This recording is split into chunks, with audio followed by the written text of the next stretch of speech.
Good afternoon. Today is exactly the kind of day that Eve would have loved. The sun is shining in Chapel Hill. The Duke game and the ACC tournament are just a few days away.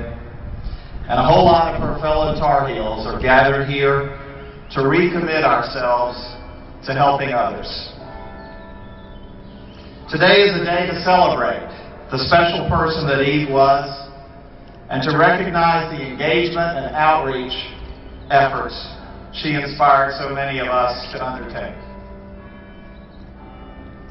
We are also mindful that we have lost other members of the Carolina family, and that people elsewhere have been touched by this tragedy. Today we remember them all, and through remembering, celebrate our common purpose as an academic community. As many of you know, I met Eve when she was in high school. I was one of 4 people who interviewed and selected her for the Morehead Cain Scholarship. The good scores were low, and the best score was supposed to be a 1.0. I gave her a 0.7. I just couldn't help myself. Whenever I help select a Morehead Cain Scholar, I always send them an email afterward, encouraging them to come to Carolina and letting them know they should contact me with any questions. Most students write back a 2-sentence note saying they are honored to receive the scholarship and are thinking it over. Eve sent me 500 words. Her letter was emotional and erudite, and the punctuation was unlike anything I'd ever seen. She used colons, semicolons, and hyphens like a college professor, and she used exclamation marks like a 10-year-old kid. She became student body president at the same time that I became dean of the College of Arts and Sciences. We sat in my office on the 2nd floor of South Building and talked about advising, the Achievement Index, and study abroad credits. We always went over our time and always tried to fix everything that Eve said was broken. On the first warm day of that spring, she saw me driving out of my parking place by the Bynum Fountain. I had the top down on my 1995 Miata. When she saw me, Eve screamed, "Oh my God, Holden, that car is totally ridiculous."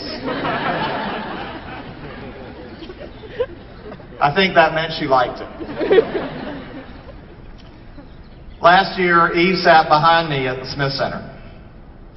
I always gave her a high five on the way out if we won. On her last night with us, we beat the daylights out of Florida State. It was senior night. On the way out, I gave her a high five, and she grabbed my hand and shook it. Because for Eve, if it was senior night and we whipped the Seminoles, a simple high five just wasn't enough. It needed more love. There was always more love in Eve, especially love for Carolina.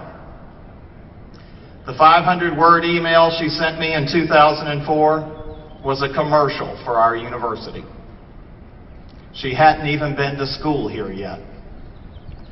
But our traditions of public service and access never met a better friend. She never quit pushing us to do more for our world and for each other. Eve inspired her family, her fellow students, her professors, administrators, and the trustees she worked with as student body president to work harder. Her enthusiasm, originality, and persistence made her an unforgettable person. The best way to remember Eve is to accept her challenge to serve others. We're going to hear from a few people who have done that this past year. After that, the Clefhangers will perform, and we will have a moment of silence, and the bell tower will play Hark the Sound.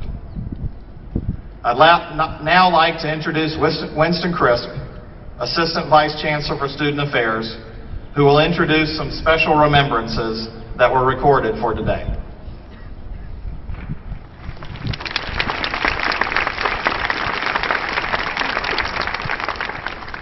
Good afternoon. As we've traveled together through this past year, we've been reminded that so often where there is tragedy, bright rays of hope also exist. And we have watched our community come back together and rededicate itself to service and following the Carolina Way. Many of the projects that Eve championed and wanted to see happen have begun or even been completed, and many other projects have been created to help us all find ways for the Carolina community to heal. It is our great hope that as we enter into this new year, that you will all be as inspired as the people you've heard from to live the Carolina Way, to engage in random acts of kindness, and to live out Eve's legacy in every day and everything you do.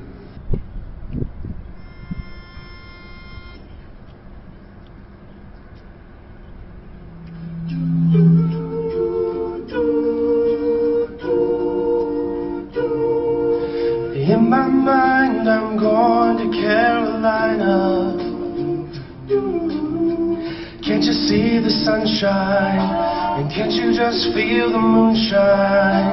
And ain't it just like a friend of mine to hit me from behind? Yes, I'm going to Carolina in my mind.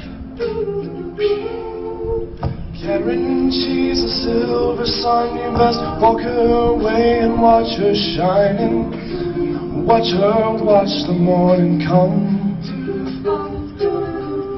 A silver tear appearing now, I'm crying, and I've gone to Carolina in my mind. Ain't no doubt in no one's mind that love's the finest thing around. She whispers something soft and kind. Hey babe, the sky's on fire, I'm dying, and I'm gone to Carolina in my mind. In my mind, I'm gone to Carolina. And can't you see the sunshine? And can't you just feel the moonshine? And ain't it just like a friend of mine to hit me from behind? Yes, I'm gone to Carolina in my mind. Dark and silent late last night, I might have heard the highway calling, geese in flight and dogs that bite. And signs that might be omens say, I'm going, gone to Carolina in my mind. With a holy host of others standing around me, still I'm on the dark side of the moon. And it seems like it goes on like this forever. You must forgive me if I'm not then going to Carolina in my mind. In my mind, I'm going to Carolina. Can't you see the sunshine? Can't you just feel the moonshine? And ain't he just like a friend of mine to hit me from behind? Yes, I'm going to Carolina in my mind. Yes, I'm going to Carolina in my mind. Yes, I'm going to Carolina in my mind. I'm gone. Yes, I'm gone. Won't you say nice things about me when I'm gone? Won't you carry on without me? 'Cause I'm gone.